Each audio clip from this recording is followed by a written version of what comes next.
Don't get too excited. It's bad for you. Sorry, since you're here, I'm going to go out on a limb and assume you know what you're here for. This is Alan. This is them. And I'll turn it over to y'all. We're not them, we're us. Isn't there supposed to be a comedy act first to get people excited? I've already had, my throat's starting to go. Chip. In case people are wondering if you're in the wrong panel and are following the international news, Italian specifically, boom boom panelists, nothing to do with bunga bunga parties. Just want to get that straight. So if you need to, What the heck are we here for? I know.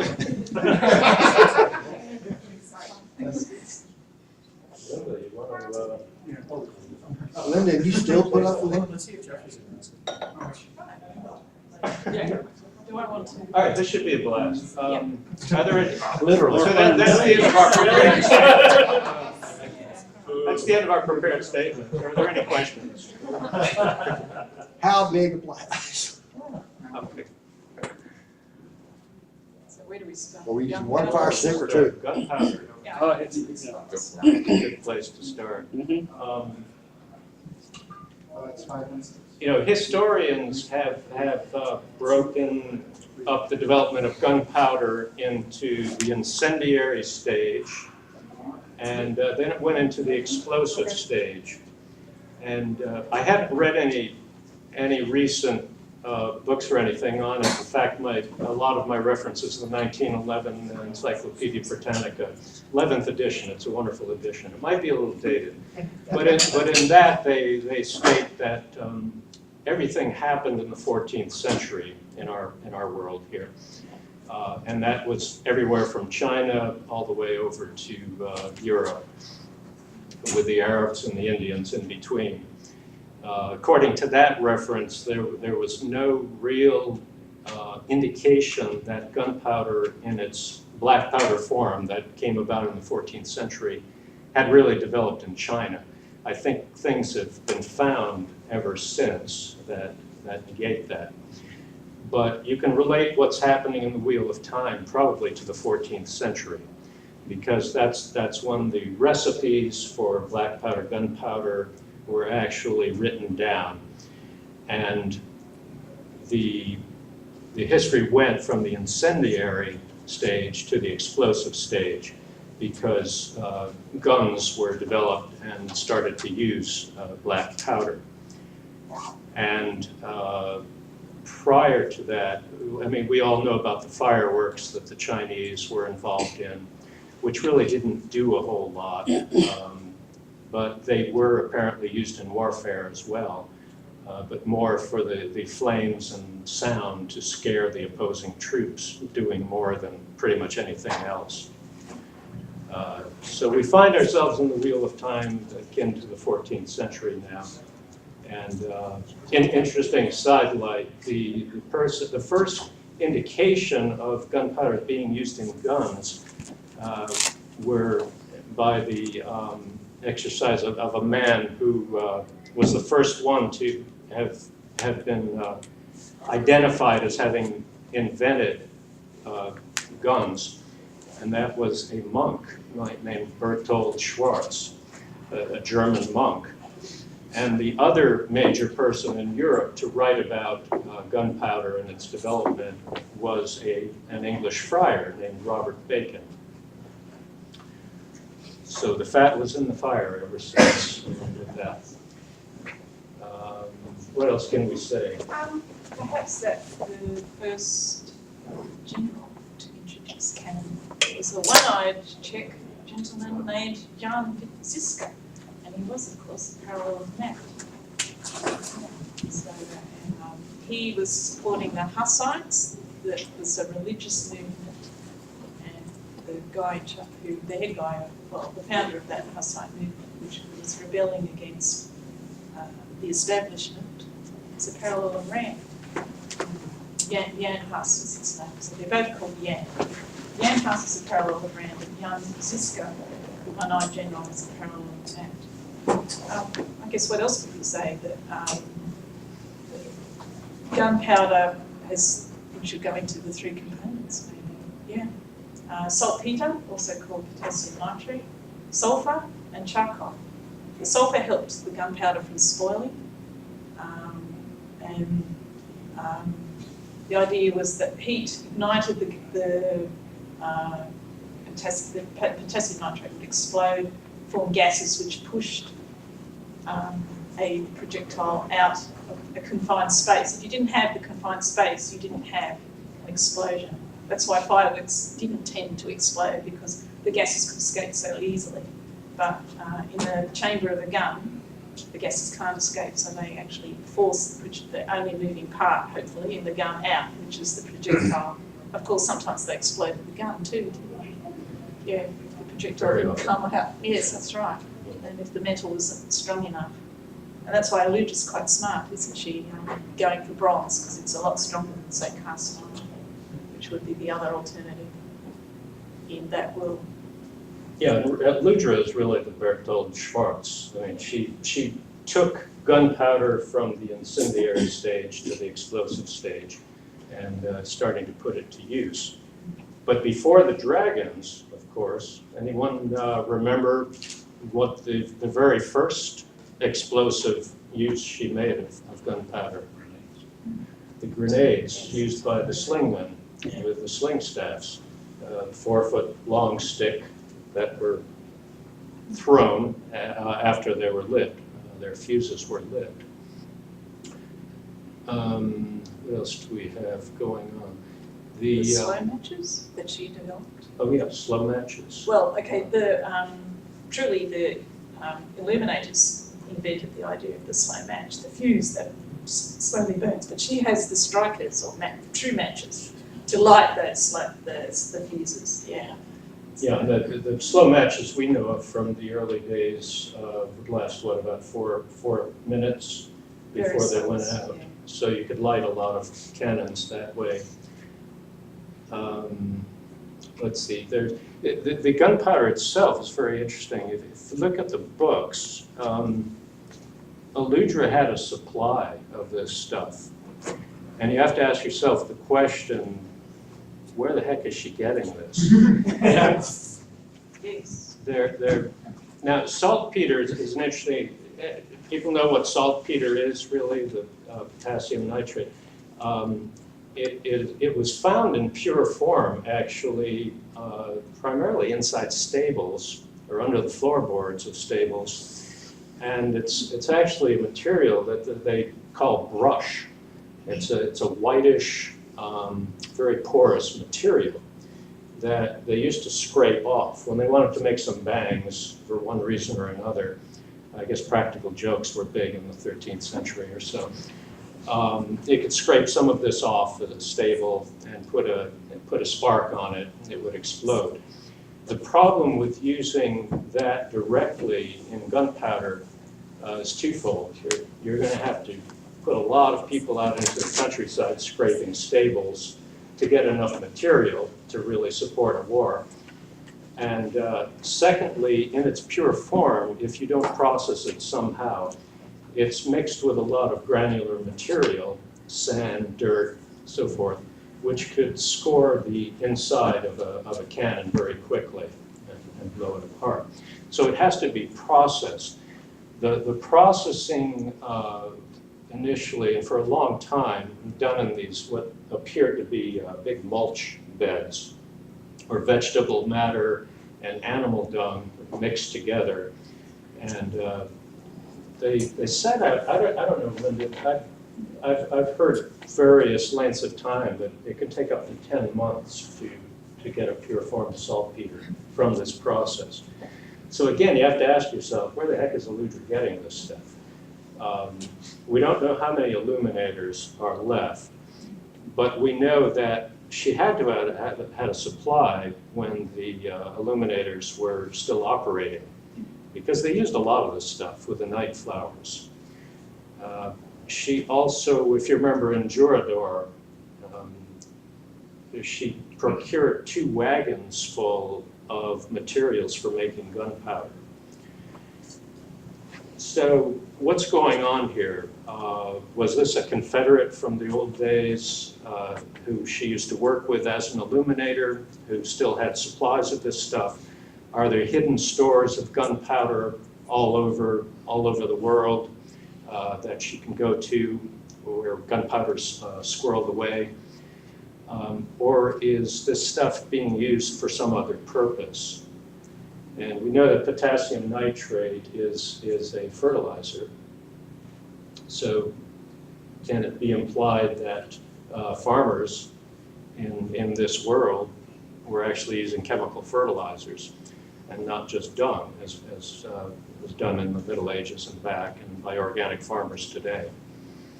We don't know. I mean, Timothy McVeigh showed us that you can do a lot with fertilizer. You can blow up some pretty large buildings with it. So anyone have any ideas? I don't know.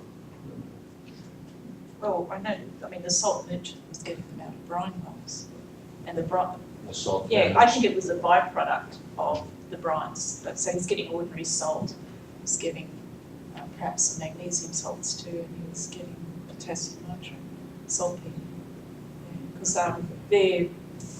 the symbol of the town was there was that inn called the 12 Salt Wells. So that was a hint, that very strong hint that there were salt wells. Yeah. In Jurador. Actually, the name Jurador, as we were discussing. The Jurador refers to perhaps the Juras between Germany and Switzerland, which is, they have salt mines there. I was going to say, one of the villages we visited along the way was a salt mining village. Yeah, that's it. That's Jurador, right? Yeah. I was going Yeah.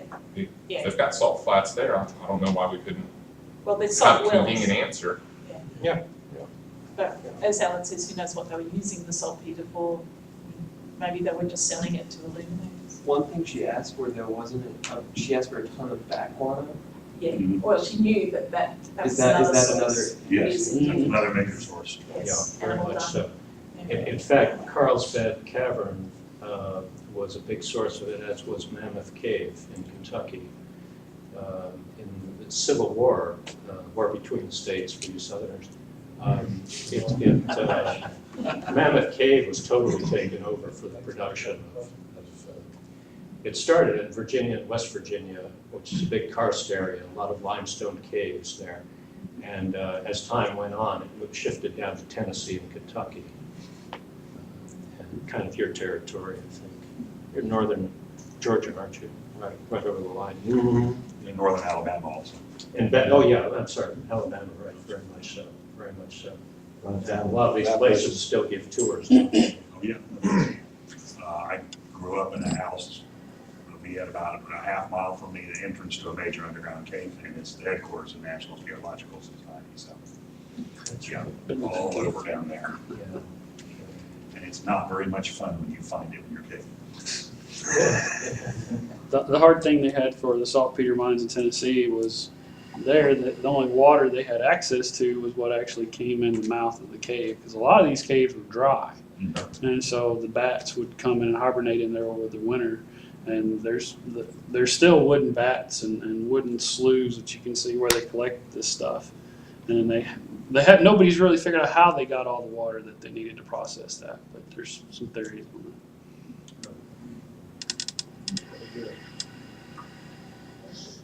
I have a question. You talked about that it was used, off stable floors, but it was in pure ignorance here. Would there be a way to sift it, could you sift it to get what you wanted out? You need to recrystallize it, which is that, it's obvious the eliminators know elementary chemistry and they know how to recrystallize minerals. Yeah. The other thing too I was thinking about just before I came down was we talk a lot about the saltpeter, but where's the sulfur coming from? Sulfur's usually found around volcanoes, so I was sort of thinking, there's Dragon Mountain in there all by its little lonesome. It could have been a sulfur mine, but it isn't. Yeah. Well, the breaking of the world, there was so much volcanic activity. That's right. So somewhere out there is a sulfur mine that we don't know. I mean, do you need pure sulfur, or is it a sulfur salt? Mostly in those times they used what's called native sulfur or pure sulfur. They didn't know enough chemistry to mine sulfates to get the sulfur, reduce it. In fact, the mines in the Mountains of Mist above Barrelon, I mean, it's just a hotbed of ores and materials and bat caves and probably sulfur mines as well. That's what made Andor so valuable as an empire.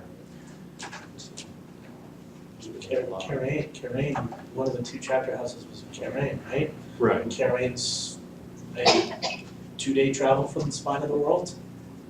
So there's tons of mountains there. Sure. Certainly. Which of them are volcanic? Yeah, It would be nice Just to know. raised, whether they're raised up from the earth Or were volcanic. by people channeling or whatever, there's probably sulfur mines there too. Yeah, remember, it's been, what, 3,000 years since the breaking? And that's not a whole lot of time for erosion of mountains. These are more akin to the Himalayas than they are the Appalachians, found all over this world. Just haven't had time to erode. That's why I think because Dragon Mountain is actually active, that it would be, in theory, the best source on sulfur. No one's there, so obviously it isn't. It's something like that. It was Tarleton Strait and sulfur. In actual history, were guns or cannons developed first?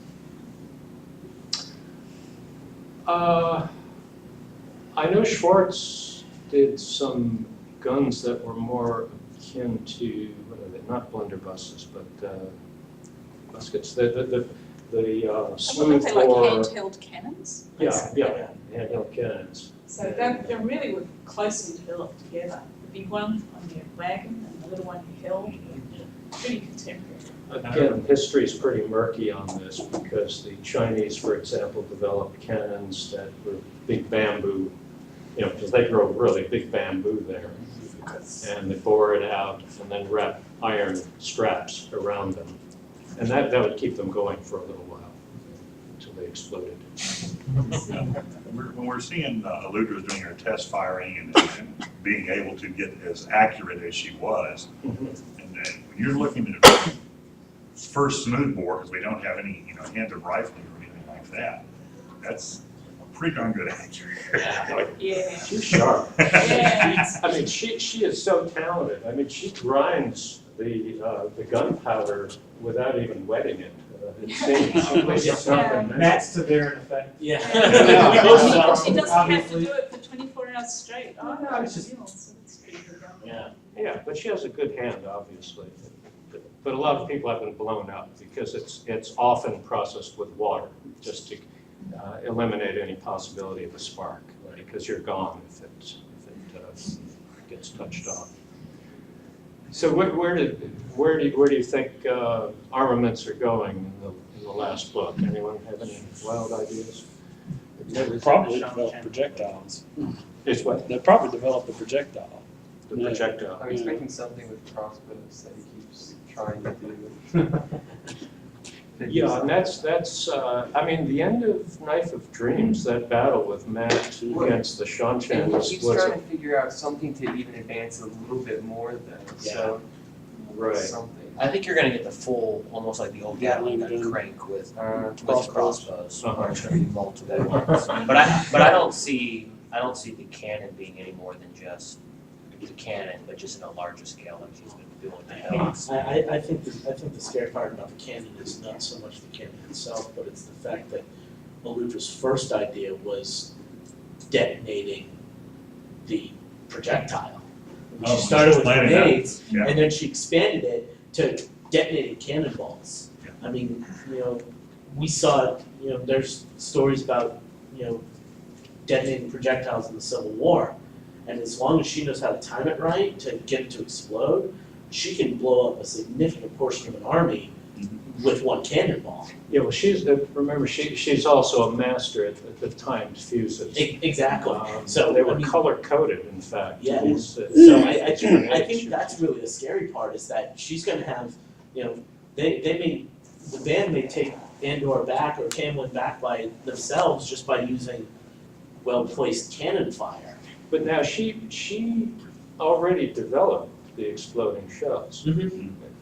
Yeah, but I mean, if she were to go from there and figure out rifling, Yeah, there might not be time in the two months left, I think. Yeah. But, now an interesting thing, she had them lighting fuses on the balls, the dragon's eggs, before putting them into the cannon. Right. And that actually is very historically accurate because that's what happened in the first cannons that used that principle. They found out later, and we'll see if Aludra cottons to this before actually going into battle, that by turning the fuse around, so it pointed out the barrel, the windage from the explosive charge would actually light the fuse on the other end as it went out.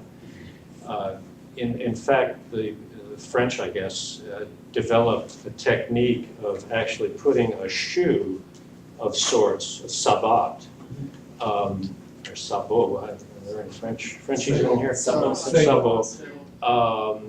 The ball would go against that, and it was this, it really conformed to the inside of the barrel, so that they could push it down the barrel and the fuse would always stay in place. Otherwise, you might have the situation of it rolling out of place. And in fact, there was danger, and this is what came up historically, that when the fuse was toward the breech of the cannon, sometimes the whole darn thing would explode before it even left the barrel. Sometimes they're supposed to be. We also know that gunpowder, that the Illuminator's Guild is very advanced chemically, because when Mat opens up the night flower, Tom Merlin about goes ape on him and says, "You idiot, don't you know something can explode just being exposed to air?" And evidently this has happened enough times that it's not just a, oh, well, you know, I heard. I don't know whether that's happened enough times or whether that's just the Illuminators Guild going, you don't want to open these, it can blow up on you. Yeah, Yes. it's also a great way to keep your secret. Yes. You scare everyone from opening the things that are going to find out what's in there. Help that everyone as ways to say, Yeah. to safeguard the secrets, because just frightening everybody away from trying to figure out how it works. But I can also see some king somewhere going, you know, I'm paying these Illuminators way too much. It's much cheaper to buy them. And you, servant boy, go out in the field, here's a knife. Okay, someone else? Yes? It's been shown that lords have been not exactly been bred for intelligence in real time. Yeah. During the course of events of Towers of Midnight, not only does Elaine lose one of the copies of Mat's steering wheel, but obviously Camden itself is taken. So we can assume maybe that the dark side has both gunpowder and the amulet. Is it fair to assume that within the short amount of time between now and the last battle, that they can, reverse engineer that technology and have it in play for themselves? Well, it was the idea of Adomanis that he was going to prevent that. That's where we. The city's already taken. No, the city's on In fire. battle. The city's on fire. The city is in battle. And Elaine did say that she would have them hidden well. She did? Yes. So, And on top of that, the band gets a quarter of all the dragons produced, or a third of all the dragons produced, so they probably have some in can. no, they don't have any because they Because talk they're about produ- what she allows them to use for testing. Right. So right now, they've got to get in before they're discovered. And yes, That was what he was planning. Yes. yeah. But the Trollocs will probably go, whoa, round thing. Yeah, Murdraw are a little bit, Well, they've not been the brightest. We've seen So it only depends on one who time. finds it first, you know? Well, that's right. The race will be on for that technology. Yeah. Yeah, I mean, Nard was the bright one. Their best to these days. Is Nard here, by the way? They did talk about some more intelligent Trollocs out towards the borderlanders when they were holding the city. So, I mean, was the Ravenheads, the Ravenheads with Sloan? Eagleheads, the Birch. On the subject of possible future developments, grenade tipped crossbow bolts. Combining the two, like combining grenades and crossbows. We're not at Rambo level yet. Yeah, we're not talking RPGs or anything. But small eliminators, explosives, Yeah. fly, shoot off the crossbow, or if the Explosive. slow burning sticks at the end of it, Yeah. Bottle rocket crossbow. yeah, almost like a bottle Yeah, rocket. explosive crossbow. The Chinese originally had, before cannons, didn't they have those big tubes where they would shoot out multiple, Yeah, you could have a multi-tube. Big bag. multiple fire, Yeah. literally like just bottle rockets. Yeah, batteries. Yes. Or the. Yeah, they're very much like the lofting tubes. Or the Koreans with the clutch shot. Yeah, had all as those arrows. demonstrated with the Yeah. strikers, she's got, light by friction developed, so put that on the bottom side of the crossbow bolt. Instead of Very light easy to that use the burns burning. out. So you use Just the make burning. a fire. But Alan said that the original match is burned for about 4 minutes. So if you lit it, stuck it at the end of the crossbow, and you could shoot for 4 minutes on a repeating crossbow, that's a huge amount of time, and that's a lot of exploding crossbow bolts. The limitation is how fast can you load a crossbow? Right, but Matt's got repeating crossbows. Well, Does he? no, he's got I'm crank. sorry. Yeah, He's try. got, so We're he's got the we're crank. very close to that next He's step. got, We're not- he's got a quicker relay. Yeah. I see. So you brought in the idea of combining gunpowder with crossbows just to talk about crossbows, right? Boom, boom panel. Okay. Yeah, but he's already got tons of crossbows, so if he can turn those into explosive weaponry. There's a lot to worry about. I don't know that he's gonna be able to You know, pioneer too many more advanced technologies. and then I don't know how much of a gain it is to do that over the slings. I mean, Yeah. the thing about it is with a 4-foot sling and so forth, you're doing pretty well. As long And as you those- can be accurate with it. Well, if you And remember. they were accurate with it. They were accurate enough when you consider that it is a grenade and it has fragments in it. I mean, Yes. she did Don't there, need so. accuracy. And it's a wonderful close-in weapon. I don't think we're gonna have that much more of an advancement before the, I wouldn't think so. time of guidance. There's not a lot of time left. I think one of the things going on that Matt being the general of generals, I'm halfway expecting him to channel a little Napoleon somewhere along the way. And The be like, positive or the negative. right, for the positive, this is what you do with cannons, this is what true artillery changes the face of war, and Good point. I mean, we don't really know how far back Matt's memories go, do we? I mean, there's a lot of stuff from the Age of Legends, but there's earlier stuff as well. Not No, much Matt's of earliest no. memories are from around the Trump I think there there's a specific quote that says, Uh-huh. where he almost gives a specific time. He does. His It's memories not from back to this the Age of point Legends. forward. No, no, yeah. he's not gonna From a cross certain Age of point Legends. forward, really? Yeah. It's a few hundred years AD. I think Yeah. he's So learned Napoleon's out.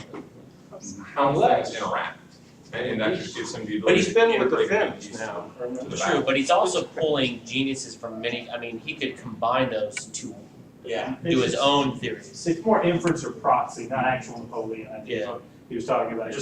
Just the notion of effective combat use. Yeah, I mean, there's only so many ways you can fight a battle, right? So- If you ask Matt, he'd probably tell you. It hasn't used, they haven't been used yet to break buildings, which they were used to do. Yeah, that's a big turning point. Yeah. And it occurred to me that you don't really, break into the the stone. trolleys mass so much that you actually don't need to have accuracy, you just need to get a lot of shot out there. Because everyone will kill many trolleys purely because their mass is so close. Yeah. Well, Matt will But we probably didn't need a definitely, great deal of accuracy, just distance. Matt will probably definitely realize the breaking buildings just because it is kind of Arthur Hawkwing Yeah. storming the kind of siege of Tarpaulin kind of thing. You know, that was the difficulty in Matt's memory. And that was, But the dragons themselves have a lot of possibility. You know, Aludra may have been exaggerating, but Knife of Dreams, she said that they could go as far as 2 miles. But as we saw the way cannons were used all through the Middle Ages on up, they were used for long distance, but they were also used for straight on Yeah. if someone's coming. And they'd be loaded with all kinds of different charges. And You know, once you got on the sea, you had all kinds of different things going on. Also, was it the chain cannon? Oh, Two yeah. balls Two shots. together and you go like this with the chain. Yeah. And you can do the same thing on land straight ahead. I mean, you're shooting at somebody 100 yards away, an army that's charging you, you shoot a few of those things, you cut a lot of people in half. Historically, how around the time frame that this is developing, what was the distance of what, in essence, the dragons are? Was it 2 miles or was it less than 2? Was it 2? Yeah, it could go. I mean, you're limited to some degree by the quality of the gunpowder and the length of the cannon itself. And there have been some amazingly large cannons developed in history. As in long, Very long long. barrel. The Turks taking Constantinople had like Yeah, a, it was, 40 caliber. it was like, it was like a 20-foot long barrel. Yeah, That for a was- 6-inch thing, so Yeah. it's like 40 times the diameter. Yeah. Yeah, in the It's same huge. units of the It was projectile. their great bombard, it's how they knocked down the walls. That was the longest, most of them was sort of I- 20s. Don't think distance would be a factor in this world, though. There's been one other thing that's changed the face of warfare, and that's gateways. Really? That does change. Shoot through a gateway. Yeah, shoot through a gateway. I mean, there's possibilities here Yes. because of the one power that we can, that can be combined with this sort of gun. How this do you sort do of- that? like, Open the gateway. Open the gateway at the back of the cannon. Oh, just using it as a strategy, opening a certain place, shooting through, Yeah. closing up again. Close the door. I don't expect to really see a lot of that, though. The dragons were designed as a way to make non-channelers effective on the battlefield. And if you're wrapping up an Ashaman or something with a battery of dragons, then you're already taking away the destructive power of the Ashaman. Yeah, but when you I got think when- Andor, you gotta factor in the fact that Andor is tied in with the kin. And the kin is experts at gateways. They open gateways for it to go here, to go there. Yeah. That's pretty much what their strength is limited to. I think one of the other fun things is they've made a point of saying that your strength in the one power affects how large of a gateway you can make, and we've got a slew of people who can only make these really small gateways. So a 3 So foot, it 3 foot could be hole. convenient to have a cannon-sized gateway. And on top of that, it's the way they get around everybody else. Shoot through it. Because Aes Sedai are not actively attacking non-shadow spells. It's all how you That's perceive It's it. all how you perceive it. Which That is true, but. perception-wise, I'm opening the gateway. I'm not attacking You should anybody. all play the game Portal and then use it. As long as you can maintain portable entry. So But does, the thing there is, all right, so if we're looking at trying to shoot a cannon through a gateway, why? Yeah. Why not just put the gateway open over them and drop the projectiles? I mean, you don't need a cannon then. Like I was saying, people who are like good with fire and stuff like that, or the destructive powers, could just like throw the grenades and stuff like that. Another thing, I'm sorry. Yeah, go ahead. Besides cannons themselves would be the timing of the actual detonation. And if there is a peace made between Rand and Tuan in this Shanshan, that then you have to bring in the rocket and drop it from above. And Oh, from the, yeah, their air Bombing force. runs. Yes. Of course, that cannon is really constructed. Good idea. well, they were that, or they could drop grenades. So, I mean, effectively, even a bigger projectile. I mean, literally, you can have the gateway right here and you can have it over them out there and you just push it through and it ping. But I just gotta ask this a general question, because we're talking about range and whatnot. Do you see Matt setting it up on the hill and raining down shrapnel, almost like arrows? Because traditionally with arrows, you had, 100, 200 bowmen shooting up in the air and arrows fell down. Do you see him doing that with some kind of shrapnel? Or was that ever used historically like that? Oh, sure. And the nice thing about the exploding shells in particular is you don't have to have great accuracy. Yeah. If it explodes, 50 feet above an army, it's still gonna rain down and shred a lot of people, or it could bounce on the ground a few times and then explode. I feel like as effective as these the dragons can be. If you have a line of dragons sitting there, if one channeler appears in the Dark One's forces, it's an easy line to just destroy the whole dragon force. True. Well, which is why it's not even the front line. I mean, they're having to think in multiple dimensions and try to limit things. And you put them in batteries, so you wouldn't have them all in one spot. Yeah. So. If you did have a channeler to defend each battery, Shield it. So yeah, that's what I was saying, so you're gonna still have to have a channeler taken for them. They're not gonna be able to be just. It depends on who you're fighting. Yeah, but it could be somebody really who's not very good at Sean chants aren't going to get. Right, but somebody who's not, you could have that, but I mean, if you're looking at a mile, from what we have seen, there are very few channelers that actually have that range. Right. So. Yeah, that's true. And also, like, they were up to hidden. They were Yeah. ambushed. Of course, you're not going to take advantage of the ambush for very long once the black powder starts exploding. People kind of. Now that's another element to talk about. The black powder would totally make a battlefield disappear very quickly. Yeah. You see nothing but smoke from either side. So you have to take that into account. And It's a different sort of fog of war, isn't it? yeah, and it actually could be used to advantage in certain circumstances as well. But it was the kind of thing that really pissed off generals because, not only could they not see what was going on, they couldn't get communication to their people. Really, they were fighting blind after a while. As far as making the dragons impermeable to being attacked by channelers, Quendiar. Quendiar dragons. They also won't blow up on you. For the dragon, but it's really hard to make Quendiar gunpowder, and if the chandler's going to engulf you in flame, you're going to have a problem. You never have to worry about your camera. But the guns don't blow up. Yeah. The guns must be fine. No, you get the important people in Quendiar armor. Yeah, I think the few people who can actually make Quendiar had better things to do before the last battle. Well, one of them's trying to convince the dragon not to break the seal, so. Right.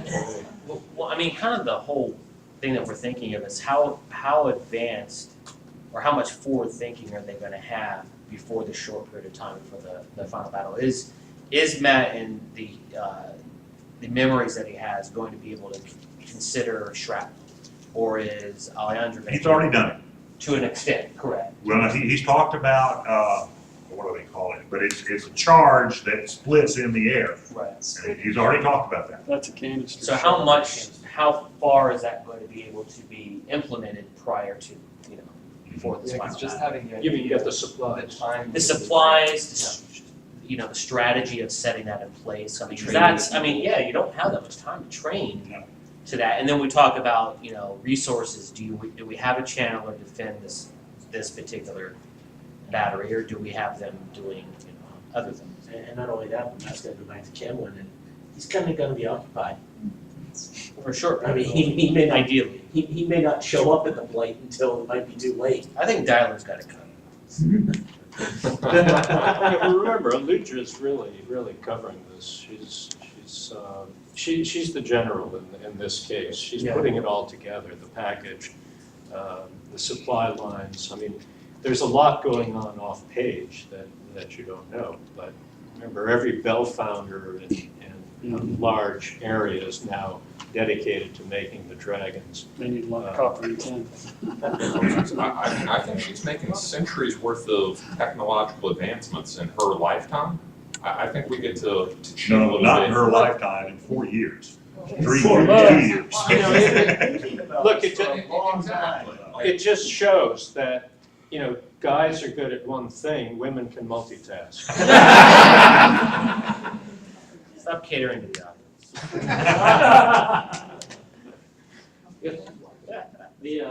It seems like the light side is the only one that has like a navy, so to speak, with the and near. Do we know that the Dark Friends, do any of them have any ships, and would cannon come into play on the sea potentially? We haven't seen any. I don't think so. only application against Shanshan. We know they're Athenmere dark friends. They're dark friends everywhere, right? We know they're Shanshan dark friends. So when they see that, Yes. But to have entire ships, it's clear. At this point, I still see channeling as more feasible on ships. I don't think it's gonna, within the time frame that we have, I don't think that advancing enough to be. yeah, I think in the last book, we're gonna mainly see the dragons use personnel destruction towards the trawlers. Yeah. And just kind of clear massive swathes of hordes of trawlers, because they don't have to be accurate, they can fire through smokes, you're hitting the enemy signs, and they're gonna hit something. Yeah. And it's unlikely the last battle's gonna see sea battles, really.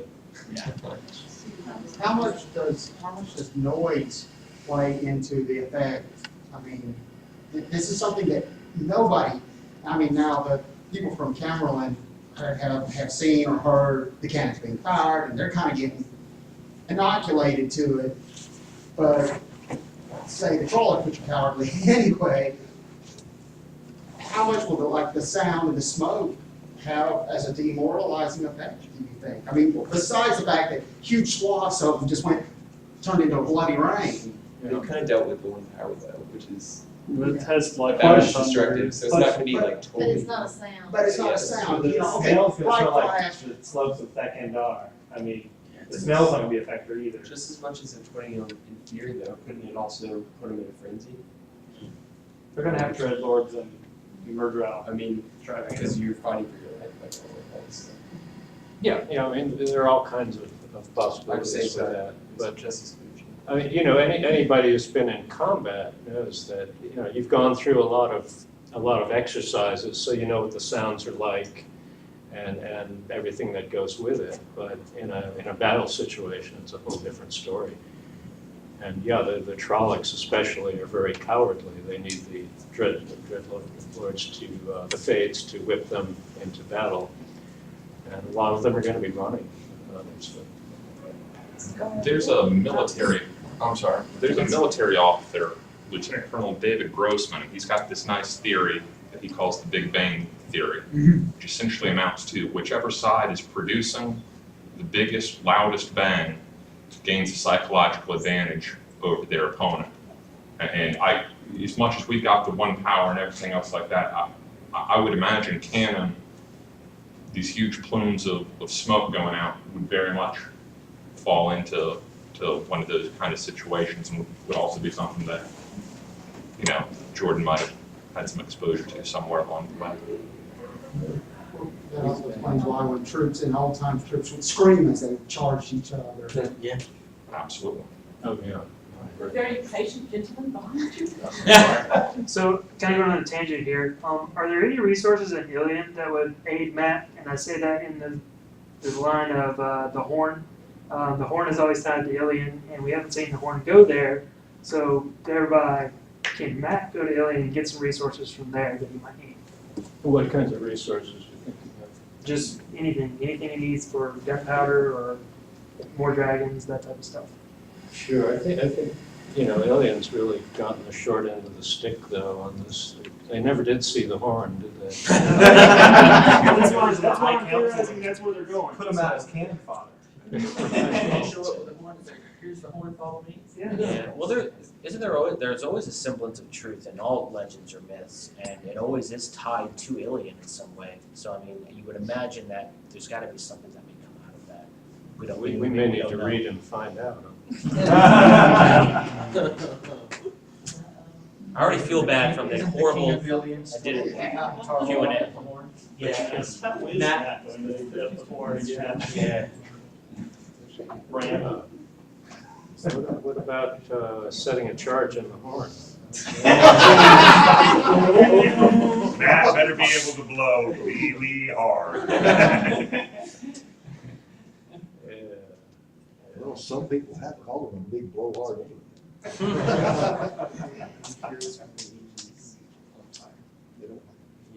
What else? Wilson, any good words from a West Pointer on this? Oh, boy. Did you have any heavy artillery experience? Yeah. A little. You can to talk about in front of your family?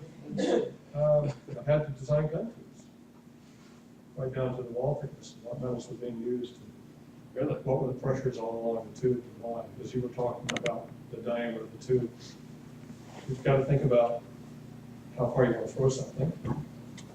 I never thought about opening the gateway to throw the projectile, but that makes things a lot easier. That's kind of neat, you only have to throw it 3 feet. Easy to do it then. Yeah, again, how far you want to throw it depends on how big the thing is, right? So, and you've got to be able to move. Has anyone talked about how big these dragons are? I don't think there's been a discussion of it. Elaine never mentioned the length, she just said it was long. Yeah, And talked with Matt about moving them and designing the dragon carts or dragon wagons or whatever. I didn't recall exactly. They're pulled by 4 horses. Around the battle. Yeah, I was just gonna say 4 horses. You know, the ball was about 6 inches, so the barrel must have been at least 9 feet long, because otherwise it would have exploded pushing him out. Well, not necessarily. It was a very thick casting. It's perhaps. thicker, obviously, it's thicker at the end because that's where the max amount of pressure is. Pressure dissipates as the ball goes down the tube. And you literally, God, this was a design engineering problem senior year at West Point. I had to design a gun tube, and I had to just had to get it a certain muzzle velocity, throw the projectile a certain range. And if you think about thermodynamics, this is exactly the way you design an engine to go in an automobile. That's a piston, if you think about it, because there's an explosion, the piston goes this far, and it drives a crank, which goes back to the back wheels and down the road we go. Okay. It's thicker at the end and thinner at the other end, but you also have to transport it. Okay, so you've got to think about the poor wagon, technology of the time, how big are the wagon wheels. You know, you've seen some photos of some of the, you know, the ancient weapons that, my gosh, the wheels on those wagons were probably the height of this room. You know, so they got carried away. Now that's great if you don't have to take it too far and the terrain is okay. The French found this out at Dien Bien Phu in Vietnam, okay, because they were set up. Where do you set up? We're going to set up on mountainous territory? No, because the alien or the local population couldn't possibly bring us. They were inside mountains. What did the Vietnamese do? They took their artillery pieces apart and trucked them up the hills on people's backs and put them together on the hilltops. It started raining, and they never anticipated that. So, you know, until we know how far they want to throw this stuff, you know, how the 6-inch projectile, but how much does it weigh? Yeah, it was, You know? well, it was, I think they say it was leather, wasn't it? It was iron. It was iron. The dragon. Solid, or are we talking again? Cast. You know, I don't remember whether we're going No, back it's to. a hollow shell. Okay, so we are talking something that's fragmentary, that's going to be airburst. And that'd be nice. Yeah, and by the way, our son's a field artillery officer right now, so I can discuss this kind of stuff. We'll expect a call. I mean, it depends on whether, it You know, depends on whether. He's in Iraq right now, so I can't do. It just depends on whether they designed it on the 17th century style or whether it's the American Civil War. Yeah, and you'll notice the standard difference between So the it's a discussion quite a earlier difference. about, I heard naval. The weapons that would have been firing projectile on a ship were very much different than the weapons on land. Okay? Typically, and even on the ship itself, the weapon would differ. Everybody understand a mortar? Okay? And why a mortar? Yeah, absolutely. Because you want to throw a heavy projectile a short distance. So the mortar will lob something straight up and down. A little bit like I'm thinking the crossbow kind of thing, because even though you put it on the crossbow, now you've got a heavy projectile on the end. So this would be for throwing something very far, which gets back to maybe the 4-inch or 4-foot slinging rod's just as good. But I'm all about engaging the enemy as far out from you as you possibly can. Especially these probably seem to be pretty decent guys. And, you know, if you can get them motivated to come running towards you, it would be a pretty scary horde of things coming at you. So I want to engage them as far out there as I possibly can. And, you know, the farther I control a projectile and the more damage I can do at the other end, the better off I am. Interesting point about the end of the cannon being thinner than at the breech. They discovered early on in casting these that the best way for the foundries to cast them was straight up and down, with the breech side being down. Did you know that? And that way the gravity put more material down in the breech area. Right. But additionally, too, you notice a lot of them will have a little bit more material right at the muzzle.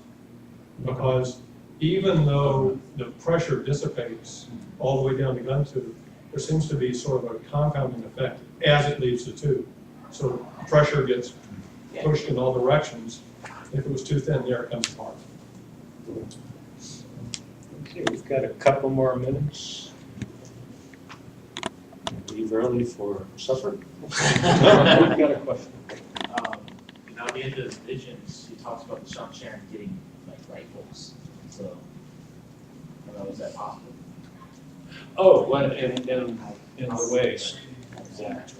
She goes to Yeah, the easy answer is it's possible, but is that, you know, the question comes down to, and we'll just leave it as a question, but were those accurate prophecies, or are they worlds that could be? I was just wondering, I guess the question I'm trying to ask is, does Matt give them the cannons, dragons, after he's done with the last It was said that the Shanshan got the Andorran dragons when they conquered Andor. So I think that's where they came from. It's an easy way to get supplies. Steal from your own Yes, ma'am. Yeah, 5 minutes. Oh, Really? I'm just flagging. What can we do in that 5 minutes? So talking about the transportation of the dragons, putting two ideas together here, Rand's Academy and Tyrion have already developed the steam wagon. So put those two together. Steam wagon. They're not so strong as the dragons. Yeah, you could use that steam wagon as a, you know, as a weapon in itself. In the back. It very well may blow up.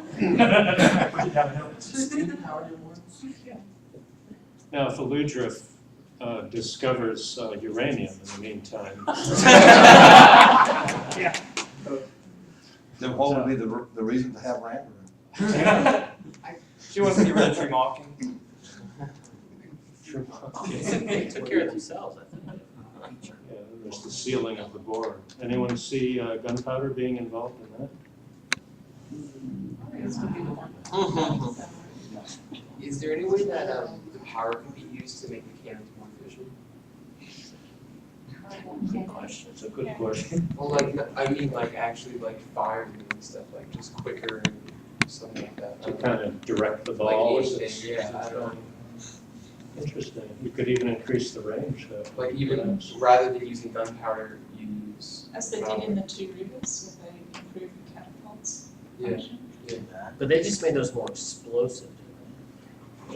Like this. I mean, they made something non-explosive explode. But we've seen Rand make a tube out of the power.